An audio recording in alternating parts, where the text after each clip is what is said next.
But despite his curiosity, his father reminded him that he would be able to buy anything he wanted, only after the ceremony. He even found a new fruit called bankas, which was very sour. He wanted to buy it and try to grow it on their territory. This impressed his father, who thought that Paz wanted to develop the territory and create an army. But, as you may have guessed, this guy only thinks about desserts. When they came to the church, they met with the panda priests. Paz's father wanted him to go through the lighting ceremony and gain magical abilities. This ceremony involved both physical and mental challenges. First, they measure the magical power by holding a person and forcing him to drink a bitter liquid. Then they leave him alone in complete darkness, depriving him of all senses. Usually children start screaming after a few minutes. But the Paz wasn't like that. He's been thinking about new desserts all this time. His mind was full of ingredients and recipes. His father and priest panda couldn't believe it. 2 days later, Paz found himself surrounded by golden particles of light that were absorbed into his body. His father and the priest panda could not believe in his magical potential. They woke him up and took him to the last part of the ritual. The priest was going to say a prayer, and if he successfully received magical abilities, he would be able to understand its meaning. When Panda started reading, I suddenly understood. The Holy Scripture itself was magical. My father noticed that everything was going smoothly. And when they returned home, as promised, they stopped at the mill to buy bonix. 3 weeks have passed, and the whole city was preparing for the upcoming siege by bandits. I was assigned to help with the preparation for the defense, and I gladly agreed. I knew that their army consisted of farmers, which made them weak and vulnerable. It was necessary to come up with a strategy and quickly. They built a huge defensive wall, filled wells, and closed small villages. They didn't want the bandits to set up a base there. Then the residents were going to hide in the largest village. Defeat was almost inevitable. They didn't have enough people, and there would only be enough food for 3 days. Lost in my thoughts, I suddenly heard my childhood friends Mark and Lumi come to help me. I explained to them how to collect stones to throw at the bandits and warned them to stay out of danger. When Mark and Lumi were collecting stones, they suddenly heard a strange sound. It was the bandits who were heading straight for their village. They ran back, warning of the danger, fearing that they would not be able to stop them. The father intervened and made a speech. Each resident of the village had more courage and decided that they would not give up their land. The general knew that the bandits would attack at night. Therefore, he began to arrange his people. The general went to investigate on horseback. This allowed them to catch the bandits by surprise and strike the first blow. Meanwhile, Mill was to guard the village in the general's absence. He sought out Mark and Lumi to give them a message that it was necessary to signal an attack with fire arrows. Lumi was afraid that it might harm the general, but Mill was sure that his father would use them as a guide to return if he was pursued. The general went to investigate and found that the bandits had resources. They had 70 men, 5 good horses, and several prisoners from other villages. It was a good sign that they didn't have enough provisions. Thanks to his magical abilities, the general entered the battle, trying to reduce the number of enemies. Several bandits were defeated. But the leader of the bandits turned out to be smart and stopped the attack. Having no choice, the general decided to retreat instead of attacking again. The bandits saw an opportunity and gathered their horses to chase them. But they made 2 big mistakes. The first was that they didn't notice the trap set by the villagers. Second, they did not expect that in a village where there seemed to be no leader, there would be the most powerful of them. The general noticed the fire arrows and immediately understood Mill's plan. Mill directed his father back to the village, while simultaneously informing the enemy of their whereabouts. His father knew where they were and which way to choose so as not to damage the field. When the bandits approached the village, Mill ordered the children to attack with slingshots. The bandits did not expect that they would be met with a hail of stones right in the face. They fled in panic, but the flames engulfed them before they could escape. Just a few hours ago, Mill gathered all the children and explained the plan to them. He knew that his father would lead the bandits in pursuit.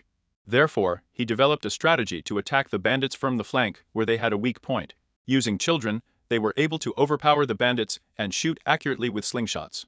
But the leader of the bandits did not give up. He knocked off a stone and climbed the wall. He quickly killed the farmer and challenged the others. The peasants surrounded him, but he was more experienced in battle. The leader of the bandits ordered to kill everyone. The real battle began, and the children were still trying their best to throw stones. This angered the leader of the bandits. He ran to the children and attacked them. The children couldn't move, and soon there was blood on the floor. Mill managed to push one child away and was hit in the shoulder. The bandit leader took him hostage. Mill saw a dead man lying on the ground and quickly realized that he could use him to his advantage.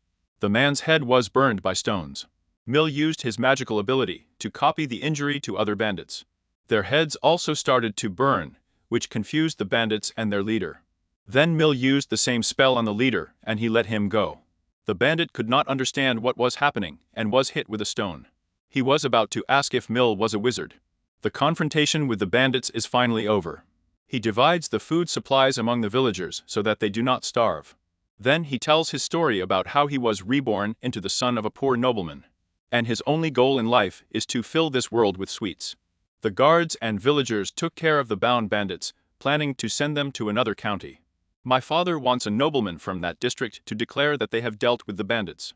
They will lose their fame, but first they need to negotiate. He wants compensation for combat expenses and losses. The father rewards the guards and villagers for their bravery with weapons and silver coins. Even a little pass was called and rewarded for his help. He and his friend happily went home. But Paz came running to help them carry things. He praises them for their work, but they are modest, claiming that they just threw stones.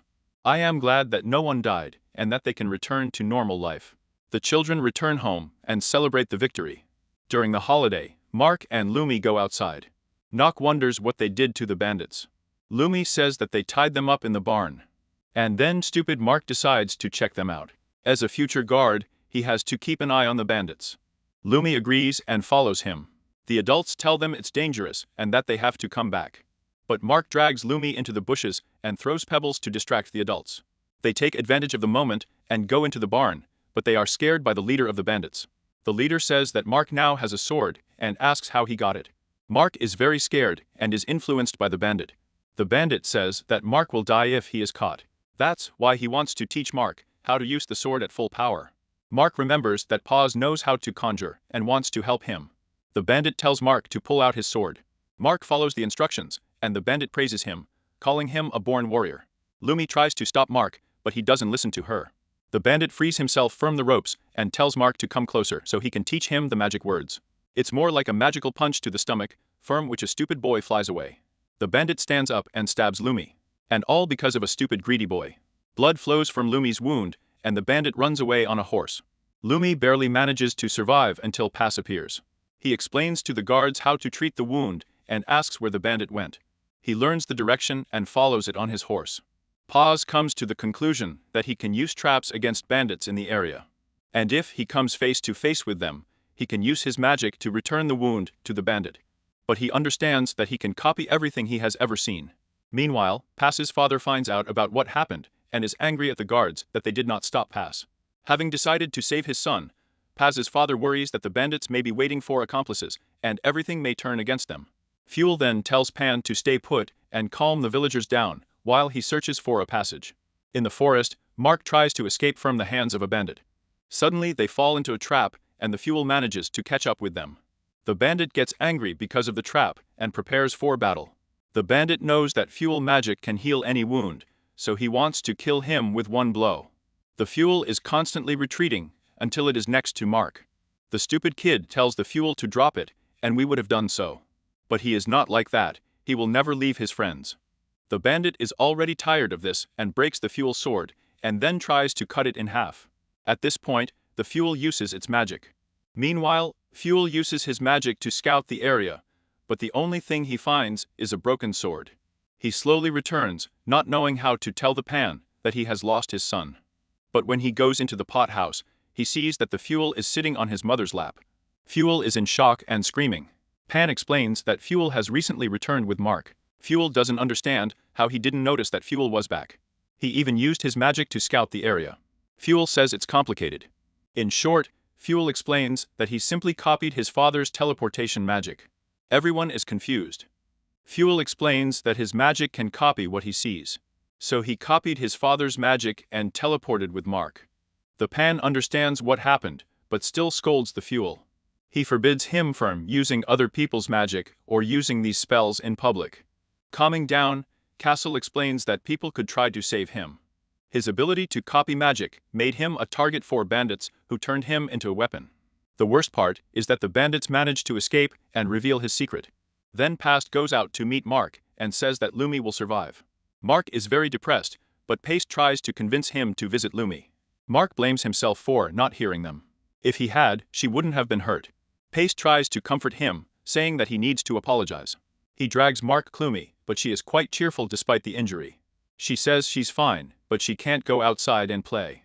Paste decides to cook something in the kitchen to leave Mark and Lumi alone. In fact, the Paste only thinks about how to make something delicious. Mark still looks depressed and stupid. Paste thinks he can cheer everyone up by cooking something, so he decides to bake a banka pie. He carefully prepares it while Mark apologizes to Lumi.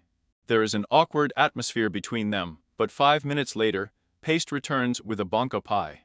Both of them are drooling. They have never seen a banka pie in their lives. Paste explains that this is his way of helping Lumi feel better and encouraging Mark. They start eating it like savages, and Lumi says that after that she doesn't feel wounded anymore. But Pasta has another surprise. Sliced banka pieces in honey. The kids don't like it because it doesn't taste like a pie at all. Past recalls his inner Socrates. He explains that the taste of each bonk is different, and he needs to find harmony in tastes. He compares it to people, saying that everyone has their own unique traits, and he must find a way to emphasize them. He wants to convey to Mark that failure means he can study, work harder, and improve. Mark finally cheered up, but then Lumi's father comes into the room. This man looks like a real demon, demanding that Mark feel guilty for hurting Lumi. It turns out that he just wants to arrange their wedding. Mark is at a loss and does not know what to answer. But when Lumi is asked what she thinks, she replies, "Why not?" Mark is still trying to recover, and Lumi gives her father a piece of cake. Mark notices that the last piece is left and asks if he can take it. Lumi playfully replies that all the husband's property belongs to the wife, so she will take it for herself. Then Mark realizes that his theory is correct. Sweets cause a smile on their faces, but he has only just begun to understand this. A month has passed since the bandits' attack. But there was another problem. Paz met Fuel and Pan, who said they were as poor as he was. At first, the Fuel did not pay attention to this, because the Pan always complains about poverty. Paz, on the contrary, wants to rectify the situation. Pan explains that they had too close to villages because of bandits. Now they need to dig wells and rebuild houses. But they also need to provide food for all residents. In addition, the fields need to be repaired. And there is no money for that. They were going to get 200 gold coins for the leader of the bandits, but this stupid road of Mark deprived them of a chance for a reward. Casserole is thinking of borrowing money from another nobleman. But they won't give him anything. All the nearby lands were ravaged in the winter, and the bandits also caused damage to them. Ask if they can ask his grandparents for help. But his parents severed all ties with their families 15 years ago. Casserole says they haven't even introduced their grandparents' family, so it's impossible to ask them for money. He explains that everyone was against him marrying Paz's mother because their lands were very poor. So they decided to escape. Paz returns to his friends, who quickly understand the situation. Mark tells him not to hide anything from them because they can help too. Paz changes the subject and asks about Lumi's recovery. She says she can already go outside, but still feels pain. Mark asks if it is possible to expand their fields to grow more. But they don't have the time, the people, or the money to do it. Lumi says that Paz could sell his sweets in the city, but he has no money for production. Mark suggests that Paz learn magic. Paz asks why he needs to learn magic. Stupid Mark thinks he's going to get rich just because he can do magic. Of course, his future wife begins to shame him for being too stupid to study, and even if he learns, he will most likely burn himself. And Lumi says magic can be the key. She says that if Paz shows them his magic, they will understand what's going on. So he decides to give it a try. Paz tells them to draw something on the ground. Paste draws how he defeats the dragon with magic, and Lumi draws some kind of heads. Paste then uses his magic to transfer the image to their hands. Lumi tries to erase them, but they don't disappear. Paste explains that if he uses magic on trees or walls, it will be forever, but if on the skin, it will disappear in 3 days. Lumi asks if he can do the opposite. Paste is confused.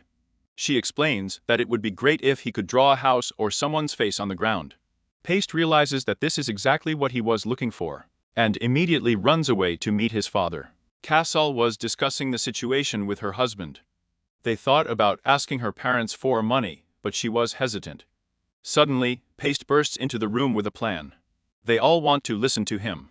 He asks if his father remembers trying to arrange a wedding for Josie and his sister, who is already 13 years old, and at the right age for marriage. The father still doesn't understand what the Paste is driving at.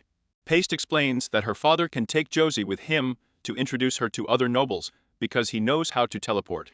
But some nobles do not know how to use magic and are forced to attend the royal ball in the capital. But it's an expensive and dangerous journey. Past says they could sell photos for matchmaking. Then he uses magic to draw a portrait of his mother on a wooden board. Castle and her husband can't believe their eyes because the portrait is very similar. The mother looks at him and feels that she sees herself in the mirror. The main goal is to use this magic to make a portrait of a nobleman who is looking for a bride. Casserole thinks this is a great opportunity. They can charge 5 or 10 gold pieces for a portrait. But it can get even more expensive. Some parents won't care about money if they can introduce their children like this. Fuel mentions that if they do, they can unleash their magic. Paz explains that they won't be able to hide it forever. And if they do, people will think that his magic lies only in creating portraits. Casserole decides to test this idea on Count Resi first because he has to meet her to talk about bandits. The Casseroli Paz arrive in the city of Ritzwald and ask for a meeting with Count Res. Count Res watches them from the window, wondering if she's going to blame him for not dealing with the bandits. She plans to just praise Casserole for his achievements and let him go. Paz and his father enter inside, where they are met by Count Brian. Paz's father briefly introduces her. She is the eldest daughter of the previous count, but her father died in battle. Casserole pays his respects to Brian, and she says that Paz looks like a charming young man. Paz approaches her to pay his respects, but already notices that she is watching their behavior. She invites them to tea, but Paz is more focused on cookies. She says it's a specialty of their country and that she made the best tea. Casserole politely praises her tea, saying that its aroma and taste match its reputation. But the Paz is still focused on cookies. He takes one and tastes it, but it tastes terrible. Brioche doesn't understand because most children love sweets. Then he takes a sip of tea, but even then he is disappointed. Brioche praises Casser for not only being well versed in military affairs, but also for all the changes he has made on his land. She says she would like to know his secrets and knowledge. Then Casser throws a bone. Most of the changes on his land were due to Brioche's advice. She thinks he doesn't want his merits to be recognized. Brioche tells the cashier that he should be proud of such a wonderful father. Casser and Brioche have been waiting for this moment. While she is talking to the cashier, he can release his inner beast. At first, he says he is proud of his father. But then he objects that his father's land was attacked by several hundred bandits. It was so bad that Casser and the other kids had to fight. Brioche realizes that she made a mistake by letting the child talk about it. But Casser attacks again. He mentions that they interrogated bandits who said they came from Wrightsfield. She understands that Casser is trying to negotiate compensation and pretends that she doesn't know anything. Rios can't admit defeat and asks the cashier if they have any proof. Casser shows a sword that belonged to one of the bandits. On this sword was the family coat of arms of the race. Casser attacks again, saying that the people of Paradise could not destroy the bandits. Because of this, Casser's lands were attacked. Casser explains that they don't want to cause problems because of this incident. But since they were attacked, they need compensation for their failure in the trial. She asks if he thinks 100 gold coins is enough. But Paz replies that it doesn't cover the damage. She says he doesn't look like a child and raises the amount to 130. But the Paz refuses. She can't believe that she was beaten by a child and decides to give 150 gold coins. Paz asks his father's opinion and they agree to the deal. While they are signing the contract, Rios realizes that Paz is special and realizes that perhaps it is because of him that his father's land is flourishing. Especially because the fathers are negotiating. But the past just put her in an awkward position. She still thinks that 150 gold coins is a small price, considering that she could lose the king's trust. After everything is settled, Brioche realizes that she underestimated Paz because of his age. Paz apologizes for what he said, but he had to do it. She says he didn't even introduce himself to her, and she insists on her demand. Before leaving, Paz apologizes for not bringing a gift. He takes out a piece of cloth and uses his magic.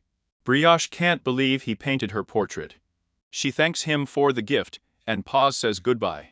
Casserole then went to the Duke's grandson's coming-of-age ceremony. He congratulates the Duke on the success of his grandson. The Duke introduces Squall, saying that he graduated from the military academy with honors. The boy nervously salutes Casserole, and the Duke apologizes for his stiffness. He says that Squall admires Casserole and was looking forward to meeting his childhood hero. Casserole says it's an honor for him and introduces Paz to the Duke. The pass presented itself to the Duke calmly and confidently, which made an impression on him. He calmly praised Squall, who bit his tongue in excitement. The Duke noticed that Paz, although younger, looked more mature than his grandson. He also said that Paz was already an adult and asked if he had awakened magic in himself. Paz replied that he had indeed received magical abilities by the will of the gods, which surprised the Duke, who said that the cashier's family was blessed. Paz calmly replied that he was just lucky. The Duke was interested and asked if Paz could demonstrate his magic. Paz agreed and asked the butler for a piece of cloth. He used magic and drew a portrait of a beautiful girl. The Duke was impressed, and Squall's heart beat faster. Paz said it was a gift from him and Margrave Hubert, who wanted to introduce Squall to his daughter. The Duke said that the Margrave could not come and asked if it was really his daughter. Paz introduced her as the third daughter of a Margrave named Petra. He explained that he had visited their domain with the help of his father's magic and got to know her.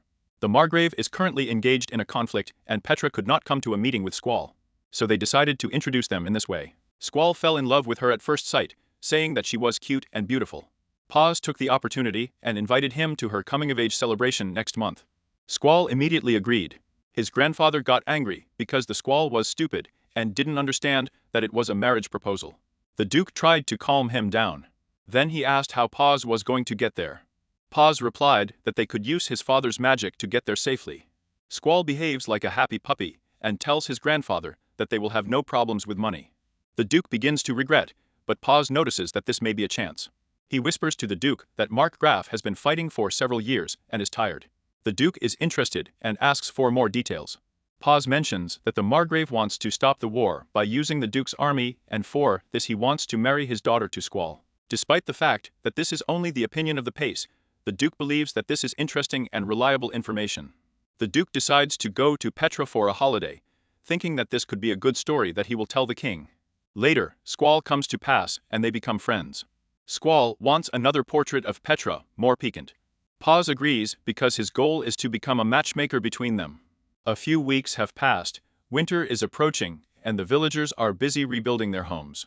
Casserole is happy with the situation, and Paz comes into the office. Then he turns to his father and shows him the letter they received. Casserole reads letters from the Duke and the Margrave and says that their temporary financial problems have been solved. They will receive 20 silver coins, because Squall and Petra's engagement is already set. They will announce it during Petra's coming of age. Margrave will also send 30 gold coins in advance, which, according to Casserole, can be spent on buying horses. Casserole explains that this money is intended to protect Petra. Paz is confused at first, but the father explains that Margrave asked them to ensure her safety during the trip and the ceremony in the capital. Fuel says that many are opposed to marriage between two noble families. Pan thinks so too, mentioning the enemy of the Margrave. Fuel thinks that this is normal because they keep the engagement a secret. But Paz understands that the church can blab. The pot explains that the church is officially neutral. But if you pay enough, they will reveal the information. Paz also understands that they can gather a lot of information because they declare their neutrality. Pan says that he can protect Petra by teleporting himself, but it will be difficult to simultaneously teleport her and the guards who guard her to the capital. Fuel says they can hire mercenaries in the capital, but the enemy can infiltrate there. Fuel says they should refuse to accompany Petra, but Pan refuses. He says this is the best opportunity to gain the trust of both lords, which will lead to the development of mortal. He explains that this is an unknown place, where only those who have passed the purification rite are allowed. With Petra, they will be able to extend the ceremony due to different circumstances. Pan thinks it's a good idea because most people won't interfere in the affairs of the church. Fuel says it's a great plan to earn gold and build more houses. The day of Petra's coming of age was fast approaching, and Pan met with the Margrave to accompany them. Lord was impressed that Paz would also go with them. Pan says that Petra will be calmer with someone her age. But in fact, the pass is part of their plan. They get into the carriage and greet Petra and her younger twin sister, the healer. He tries to talk to Lycaris, but she is not very sociable and responds coldly. The healer tries to apologize to Petra, who is trying to settle the situation, but thinks she is just a bonus. The plan is to go to a local church where they will pretend that Petra is undergoing a lighting ceremony. Then they teleport to the capital and protect Petra until the appointed time. Finally, they reach the church. The group decides to ambush, but everyone stands up for the girls. Casserole easily defeats his opponent, but one of them manages to get into the carriage.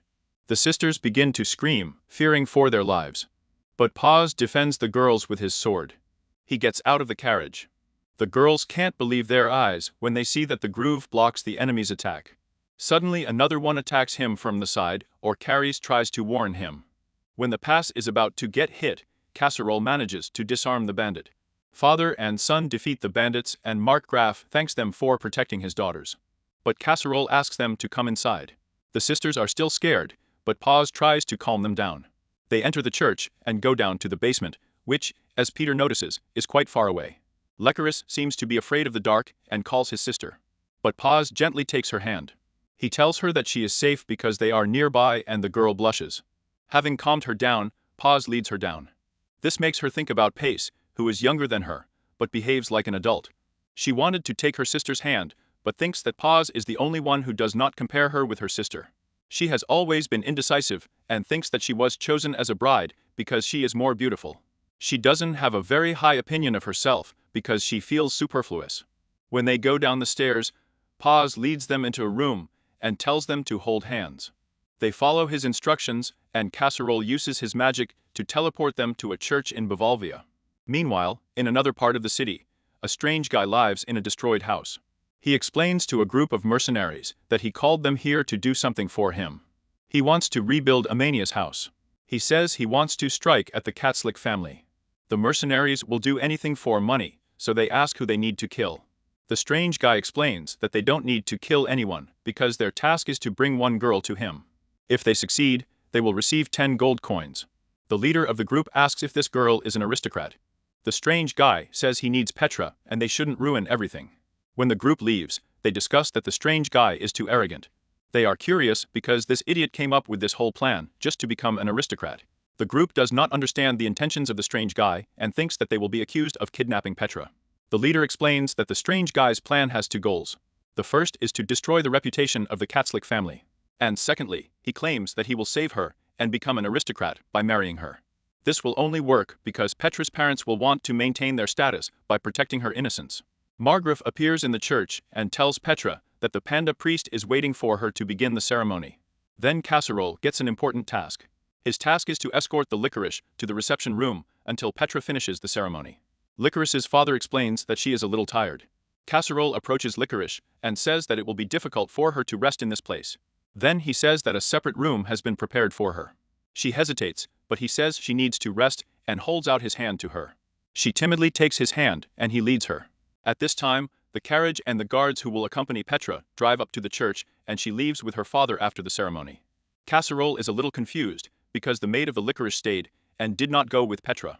Farah, the maid, explains a little aggressively that she is here to protect the healer.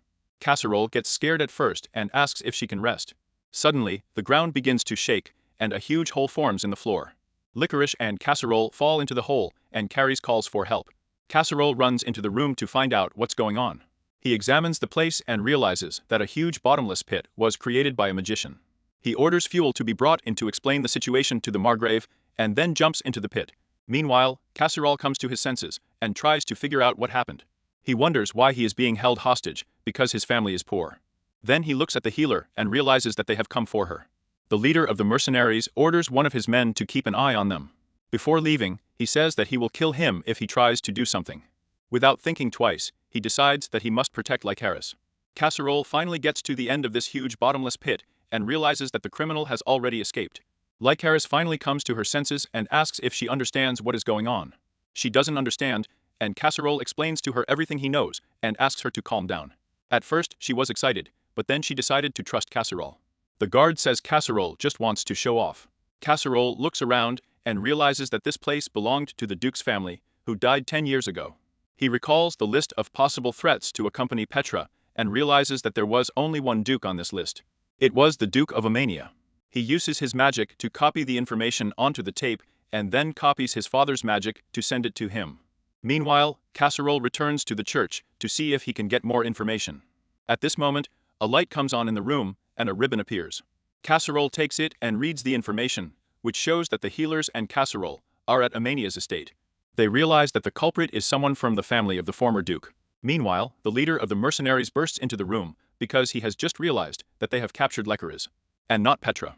He tries to attack her, but Casserole uses his magic to teleport to her. But the leader of the mercenaries hits him with his fist. The second mercenary is confused, but asks the leader what is going on. The leader explains that they won't get paid because they grabbed the wrong girl, and the engagement announcement will take place right now.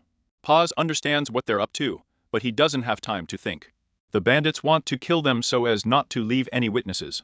The gang leader attacks Petra, but Paz frees himself and uses one of the spare swords to protect her.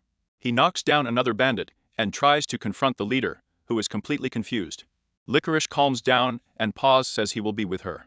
Paz steps forward and demands that the bandit leader surrender. But he refuses, saying that the battle has just begun. But Paz declares that this is checkmate. The bandit realizes that he underestimated Paz because he is just a child.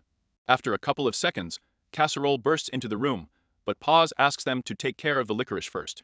The bandit realizes that he made a mistake because there is no way out of the room where they kept the prisoners. But he doesn't want to give up and uses magic to make a hole in the wall to escape. Casserole slaps him on the shoulder and says that he was very worried. Knights from the Duke's and Mark Count's families come, worried about the state of Licorice. Casserole asks the knights to take her to Hubert and tell her about what happened. Outside, Paz asks if they have found the one who made this mess. Fuel replies that it was the self-proclaimed Duke of Amia who tried to escape through the back door. The knights wanted Casserole to come to and report everything to the Duke. So they sent Fuel because they needed to chase the bandit. They break into the mansion to find evidence pointing to the path the bandit escaped. However, Paz mentions that the bandit doesn't seem to have the strength left to go far. They suddenly realize something and return to the room. The bandit climbs out of the hole, saying that he only pretended to run away, but actually waited for them to leave. Casserole prepares to grab the bandit, but Paz stops him, saying that he will deal with him himself. The bandit thinks that he is lucky because he has to fight with a 9-year-old boy. He decides to take Paz hostage to escape. He rushes forward to kill Paz, and Casserole worries about his son. But the bandit's sword breaks in half. The bandit looks at his broken sword, not understanding what has happened, and Paz takes advantage of this to knock him down. When a bandit falls, Paz tells him the same thing his father always said, to keep an eye on the enemy. Casserole is glad that his son is safe, but wants to know how the bandit's sword broke. Paz explains that he copied the cracks and walls onto the sword. Casserole says he was worried at first, but then called Paz a cunning boy. A month later, Paz and Casserole come to the official banquet, on the occasion of the engagement. They are both glad that everything ended well. Lord Cuddlesack approaches them. He asks how he can thank them for dealing with this case. He personally thanks Paz, who modestly replies that he was just doing his job as a knight. Casserole talks about Squall, noting that he already has a masculine view of things. But the Duke says that the Squall is still shackled and nervous because he fell in love with Petra at first sight. But Paz expresses his opinion, saying that Squall is already becoming a collected and reliable guy. Codles mentions that he hopes that Squall will become a more reliable guy after the engagement. Then, Lord says he needs to reconsider his opinion of Squall. Our boy quickly thanks the Lord and tells the Duke that he wants to discuss something. He mentions that he is concerned about an incident that occurred last month. It seems strange to him that the criminal had a carefully thought-out plan and a well-prepared base. But they still could not do the most important thing, capture the desired target. He says something went wrong in their plan because they probably had distorted information about Peter. He thinks there was some kind of informant who could give access to the abandoned lands. So, Paz believes that someone else influenced the situation in their own interests. Paz thinks that this third one leaked false information and did not notice Omia's movement in the capital. The Duke tries to figure out who it could be, but he has no answer. Paz says it should be the one who will benefit the most from this, for example the one who is hated by the house of Amia, and who gained power after its destruction. And this man arranged this whole incident to prevent the Amia family from regaining power. Codles understands that Paz is hinting at him and asks directly. But Paz translates the topic, talking about childhood dreams, about conspiracies. The Duke thought Paz was just a kid, but he quickly realizes how astute and intelligent he is. Codles tries to silence his son, and Paz changes the subject. He mentions that it is difficult to grow crops on their territory, and they still need help. Codles asks if they need money, and Paz replies that it would be a great honor if the Duke helped the nominative case.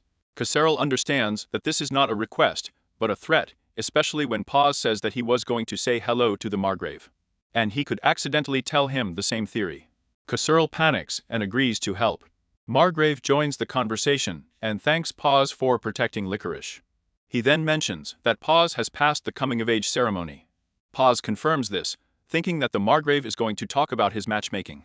But the Margrave says he is sure that Paz will become famous and will be inundated with offers from everyone.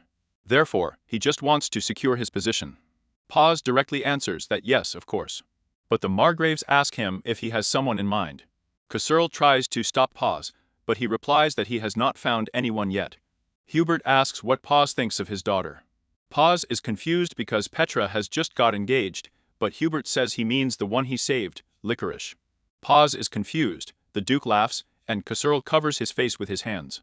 Hubert explains that Licorice likes this idea. Paz nervously replies that he is flattered, but believes that Licorice deserves someone better because he has a low noble status.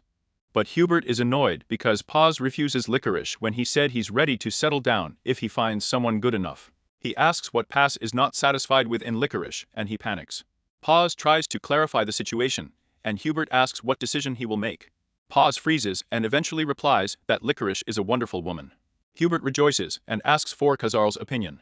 Caserol understands that he cannot refuse and approves. Paste feels like a devoted father and gathers everyone to announce that the healers and Paste are engaged from now on.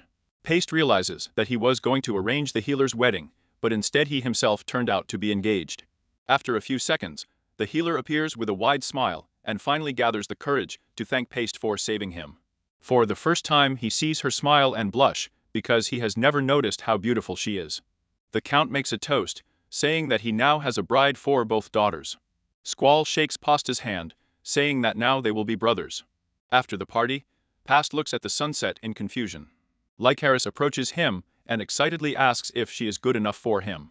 He smiles and answers in the affirmative, saying that he is happy. She smiles back, saying she's happy too. Suddenly, Licorice tells Pasta that she has prepared something for him. She says she baked cookies. He admires the color and smell of cookies, thinking that it should be delicious. But when he tastes it, he realizes that it is salty, like the Pacific Ocean. He notices that the healer is waiting for his answer and says that the cookies are delicious, making her smile. You know, this is an ordinary day in the life of a married man. But at this moment, Paste decides that he will do everything to protect her smile. When Past returned home, he was very happy. He started unpacking the wooden crates. Marco and Lumi came over to see what was going on. Past told them it was help from the Duke. Lumi opened one drawer and was surprised. There was a tree. He said it was a special tree called the black acacia sapling. They thought the baker would use them to make pies. But he explained that these trees can grow even on bad soil and give nectar for honey. They were all happy that they would eat honey. But there was a problem. There was little rain in their region, and the trees they planted were dying. Then the baker decided to make a large water tank so that they always had water. Meanwhile, in the big house, Pots and Fuel were making income reports for the village. For the first time in 20 years, they made money. Pan was glad that they had survived both good and bad times. He remembered how the baker had helped them since they were born. Pan agreed and called the baker a savior. Fuel was glad to hear that and moved on to other reports he needed to compile. Fuel asked if Pan wanted to hear the good news or the bad news first. Pan was already feeling well, so he said he wanted to hear the good news first. In the new village they were building, there were already 40 people who wanted to live there. Most of them were refugees from other villages that had suffered from bandits. Now Pan wanted to know the bad news. Fuel heard about the baker's new plan and went with 2 friends to a new place to implement it. Pan knew they were up to something serious without asking permission. So he went to check. On the spot, the baker saw a rocky area and with the help of strudel magic, which he secretly learned, began to dig. But on the first attempt, he created a huge shock wave that threw off the fuel and the pan. They stood up and praised the baker for his strength. The baker couldn't resist laughing mischievously. He was so glad that the spell had worked. He saw what he could do with magic and began to jump with happiness. Marco and Lumi looked at him and thought that their future leader seemed to have gone a little crazy. But Pasty didn't waste any time. He used magic to dig a large water tank. They were amazed that he did it himself. While they were admiring his work, Pasty said that they would plant trees around the tank, collect water during the rain. And the trees would also become water tanks. This place will be home to many different plants and animals. He dreamed of creating a sweet country that would attract people. Pasty closed his eyes, imagining it. Marco and Lumi told him to open his eyes. When he did, he saw his father standing on the hill and looking very angry. Pasty started sweating because he knew he was going to get in trouble. They thought the loud noises were caused by landslides. The pan lightly hit all three of them on the head for their stupidity. A little time passed and Pasty made several more water tanks and channels for villages and fields. The villagers thought he was doing a great job since he did all this. He went to check if everything was working correctly when his sister Josie brought him a letter. She was with Bloket and said it was urgent, so he decided to take it himself. Bloket said he wanted to bring the letter, but Josie really wanted to do it herself. She thought the letter might be from his fiancé, so she wanted to give it to him herself. Pasty blushed as he took the letter from Josie. He looked worried as he read it. Marco and Lumi crept up behind him to find out why he was so sad. He said it was a letter from Brian. She invited him to a tea tasting and wanted him to share his thoughts about new varieties. Everyone was confused by this letter. Pastis was trying to figure out what the Countess was up to. The fact is that rumors about Pastis' engagement have already reached Brian, and she found out about it. She couldn't believe that an ordinary night dweller like Pastis would join an important noble family. Brian talked about how Pastis made the earth better after his birth, and how he won negotiations with her about bandits. She was sure Hubert had seen the potential of Pastis. She was also upset that Kodrasik and Hubert had become close to Pastis. So she invited him to a tea tasting to win him over. In the village office, Pastis started talking again about why he had come. He asked if his father was here. But Fuel said he was still in the capital for work and he wasn't around. Then Pastis told Fulu about the tea and pieces of cake from Brian. Fuel thought it was strange that she only invited the children. Pastis told them he had a hunch she was up to something. Then Kodrasik returned from a trip and already knew about the invitation from the capital. Pastis was worried, but his father said they could talk about it later. But now he had a surprise. Licorice entered the room, and they both smiled broadly, delighted to meet. His father said that she would stay with them for a while because of some circumstances. Elsewhere, one of Hubert's servants tells him that he is worried about sending Cinnamon to Mortal. Hubert gets annoyed and thinks that Brioche is up to something with his future son-in-law. The servant agrees, saying that Brioche is smart and probably knows about Mordella's lands and the possibilities of the pastry shop. Tuberg thinks that the invitation to the tea party was a bold move on the part of Brioche. So he sent the licorice so that she could go with the pastry chef. Even if Brioche has something in mind, it will be difficult for him to influence the pastry chef when his fiancée is around. On the day of the tea party, the Countess's castle is full of young nobles from the south.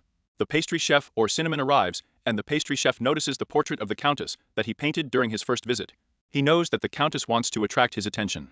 The Countess's servant greets the pastry chef and says that he was told to be polite and watch him closely. The pastry chef thinks they're worried he might cause trouble. He sees it as a chance to show off his skills. The servant represents a pastry chef or a chicken, and the pastry chef makes a good impression from the first words. He gives everyone his lollipops as a gift. He says they'll go great with tea, and everyone agrees they look amazing. People are surprised how delicious they are. They had never tasted such sweets. Everyone agrees that tea becomes even tastier with them. Now that the pastry chef has attracted everyone's attention, he says he would like to send more sweets through merchants as gifts. But he has a request. Abolish sugar taxes for merchants. He explained that there are very high taxes on sweets with sugar, and it would be unfair to tax gifts.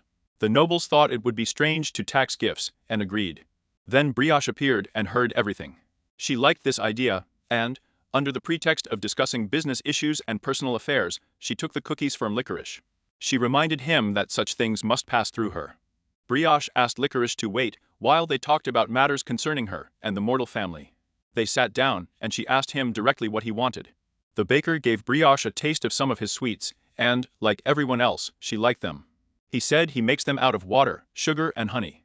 And then he surprised her by saying that he plans to grow all these ingredients on his land and start mass production of sweets in 3 years. Hearing this, Brioche was surprised, because their land was not very suitable for cultivation.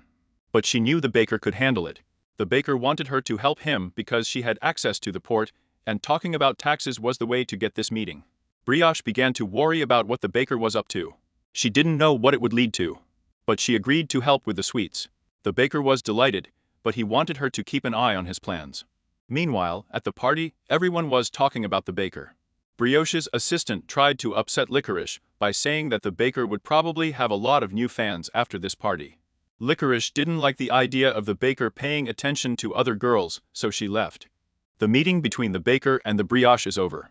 The baker was happy because the countess had good connections that would help him produce a lot of lollipops. Brioche tried to talk to Licorice about her feelings, but it looks like she wanted to ask about something else, so Cookie didn't answer. Brioche was trying to get him to talk, and then Licorice came in and the situation became very awkward. Cookie tried to call Licorice, but faltered because Brioche was still holding him, and she was smiling as if she had some kind of plan. Finally, the cookie escaped from Brioche's hands when Licorice ran away, upset. The Countess was watching them, and thought it was all very funny when Cookie ran for Licorice. He caught up with her. He was surprised when she apologized. He wanted to explain, but Licorice said why she was upset. She heard all the ladies in the Great Hall talking about him, and thought that he might leave her if he liked her to. Cookie told her to calm down and not think about it, because he would never do that. Licorice said that she was not like her sister Petra, who could easily talk to anyone. Petra was brave, and everyone liked her. Licorice wanted to be like her. Cookie said she was just a little quieter than Petra, and that's fine. He liked Licorice like that. Cookie said that he would like her even more when they spend time together. He just asked her to trust him and believe what he was saying. Cookie asked her to wait a little and trust him no matter what. Then he said he needed to leave for a while and used his father's magic to disappear. Meanwhile, Brioche was happy because she had quarreled with a couple. Cookie came back and gave her a caramel apple, saying that he made it especially for her. He cut out a heart on the caramel, and Licorice took it and took a bite. She was thrilled. It was so delicious that it reminded her of how they made candy together. Tears of joy flowed down her cheeks. But Postichka got worried when he saw them. He said they were tears of happiness. She took another bite and couldn't believe it was so delicious. Pastiche told her that it was called the apple of love. These words made her blush. He said he loved her very much and put that feeling into the treats she ate. He really wanted to make her happy and see her smile. She smiled broadly and thanked him. Pastichka was relieved that he had not lost her. After tea, they returned to the village. Pastiche was very tired and just lay on the table. Fudd poured him a cup of bean tea to make him feel better. When he took a sip, it was exactly what he needed. Fudd noticed some paper on the table and Postichka said that it was wrapping paper from lollipops. His mom helped him wrap them up while he told her this story. But when Fudd looked closer, he saw that the paper depicted the Countess holding him. He couldn't believe Pastiche had used this photo. But Pastiche thought it was revenge for the fact that the Countess destroyed his relationship with Licorice. Somewhere else, Brioche was very angry and destroyed everything around. She was furious because Pastiche sent candy to all the nobles wrapped in this paper. Now there were rumors that she liked young guys. Meanwhile, Hubert received a report on the movement of the army of his neighbor and rival Loder. Hubert thought that Luderek would attack them until Hubert's army became stronger with the Duke's help. According to reports, Luderitz had 30 soldiers. Hubert planned to write a letter to the Duke asking him to send reinforcements. In the village, a baker was calculating the proceeds from the sale of lollipops and wedding photos. They had more than 300 gold coins. The baker wanted to put aside silver coins and 4 gold coins in savings. He said it was a lot of money for his age. But the baker explained that it was fair, considering how much time he spent making sweets and photos. Fuel agreed, and said that the baker had earned a lot of money for the village, so the pan would not mind. The baker wanted to spend money on buying animals. He asked for Fuel to talk to a merchant and buy a drain. I was surprised because they only needed 70 or 80. The baker said he would offer a high price and then make concessions to get a better price. Fuel called his approach to the case dirty. The baker even wanted the merchant to add 3 donkeys, and the Fuel warned him not to be too persistent. Otherwise the merchant might get upset. The baker explained that goat's milk and cheese are needed for making sweets. He told the baker that they were trying to raise goats in the village when she first appeared. Goats are easy to take care of because they eat almost everything, but then the land was not very good. So they had to let the goats go to look for another place. The baker noticed how much the land has improved, and now they can start breeding animals again. This will help him get closer to his dream of a land of sweets. Meanwhile, he took a jar of syrup and asked the Fuel to taste it. She tried it, but the syrup seemed too sweet to him. Pastis said that this is his first attempt to make sugar and that he wants to glorify his village by making sweets. If he learns how to make sugar, he will be able to make many candies. Later, he asked Mark and Lumi to help him with one of the projects. Pastis wondered what they were doing, and Pastis told her they were making a juicer. They showed how it works with a lever. Marco tried to help Lumi reach for the handle, but he didn't have enough strength, and they both fell, breaking the device. Pastis thought it was a good idea, but it was necessary to make a more durable version out of metal. Pastis had an idea, and she told them about a wine distillery used by one family. To work with it, 2 people were needed, who turned the lever and squeezed out the grape juice. Pastis decided to find one instead of making his own. He hurried back to talk to Fuel about it, and Pastis was glad to see him so excited. But when Pastis came to their office, Fuel and Pan looked worried. They told him that a war had broken out between Hubert and Luder. Pastis was very upset because it meant that all his plans would have to be postponed. Pastis was thinking about the war, and Pastis noticed it. She decided to talk to him about it so that they could share their feelings. The couple thought that war was stupid because people could make and enjoy delicious sweets that would make the whole world happy. After they cheered each other up, the pastry chef remembered that today he was supposed to get his goats. He said that he wanted to make a cheesecake from goat's milk, rich and delicious. Licorice said she wanted to try a new dessert, and the pastry chef advised her to have high hopes for it.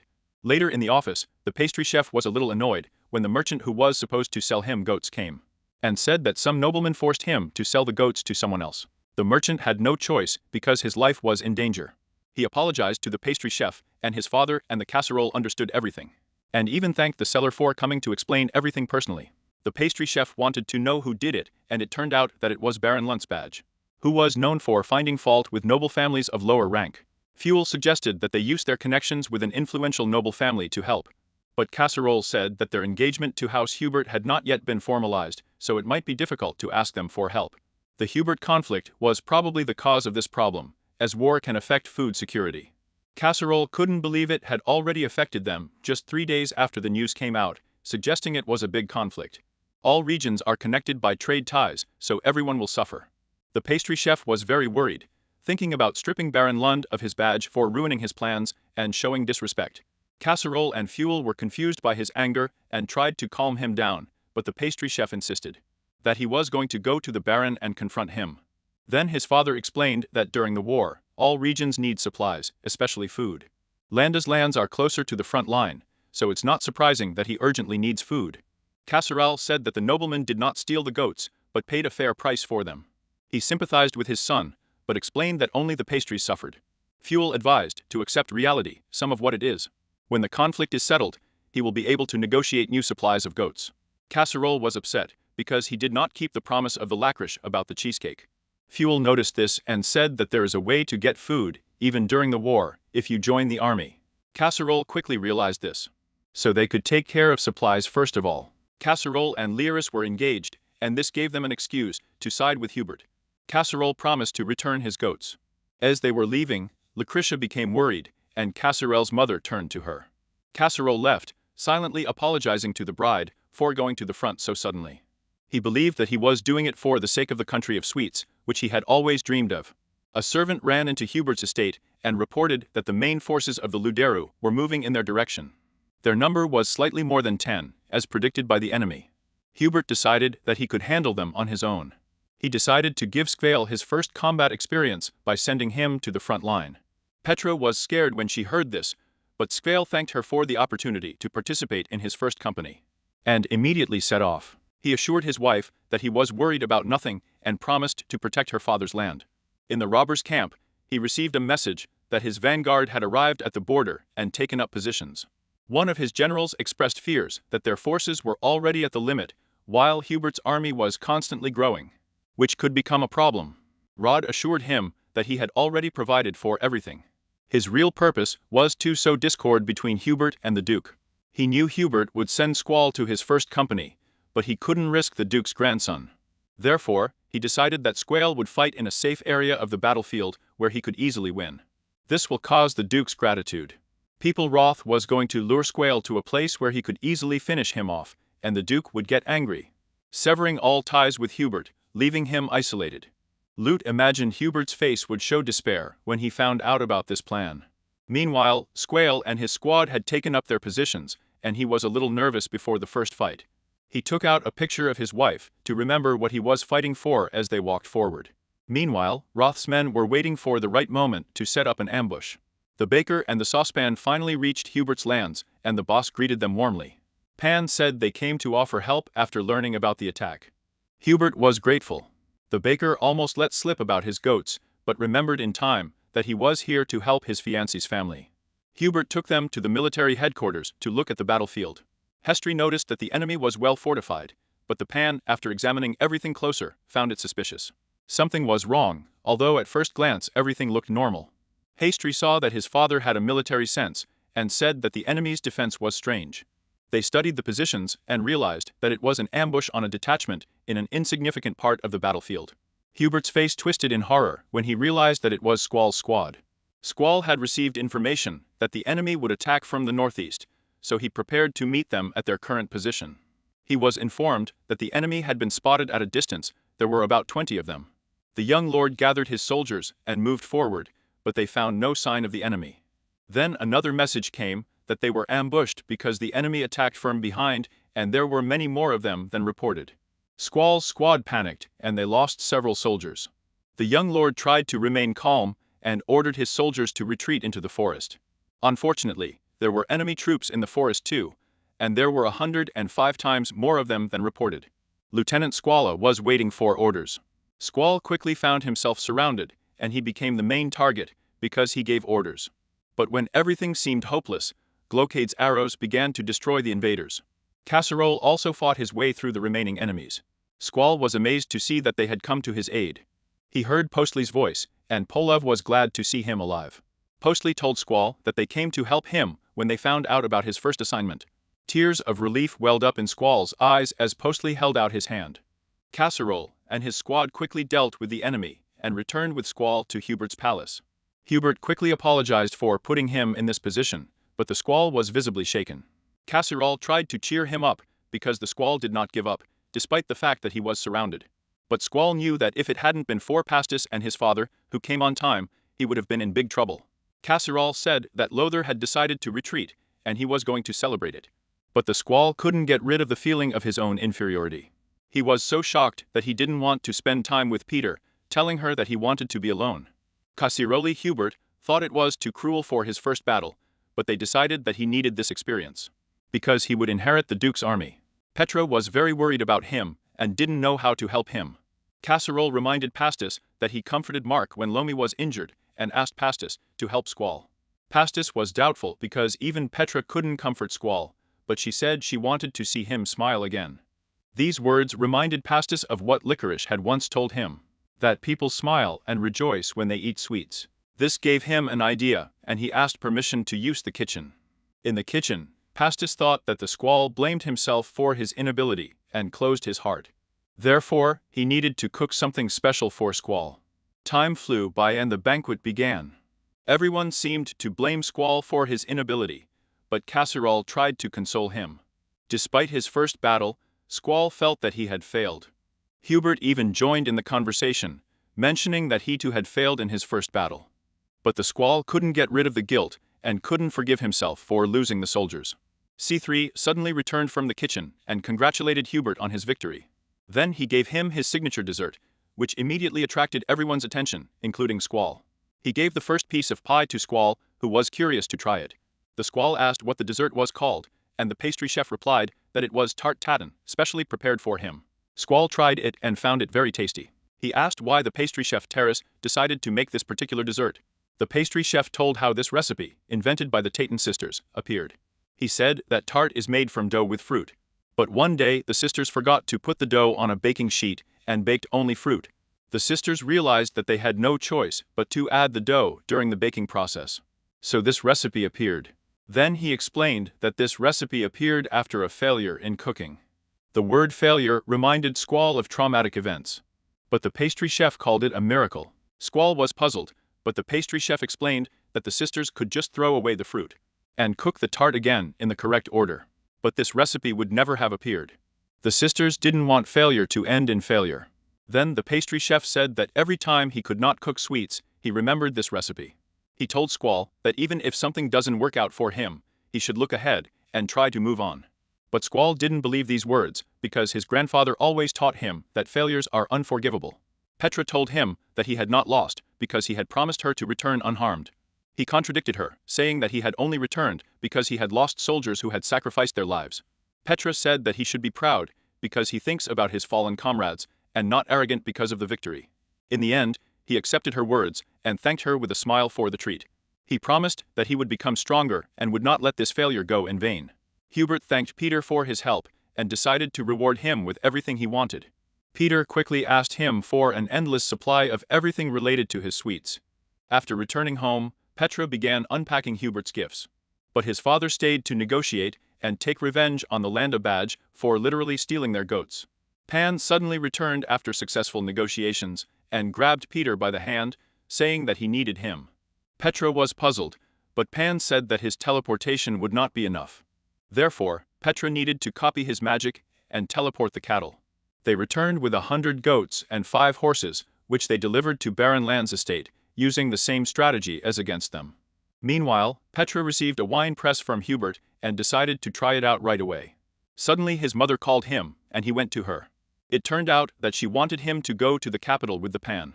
Licorice received a letter from her father, in which he asked her to go to the capital with her sister. But she doesn't have enough clothes, so she wants them to go to the capital and buy her new clothes. Paz quickly agrees, because this is his fiancée's request. But he quickly returns home to cook a cheesecake for Licorice, which she also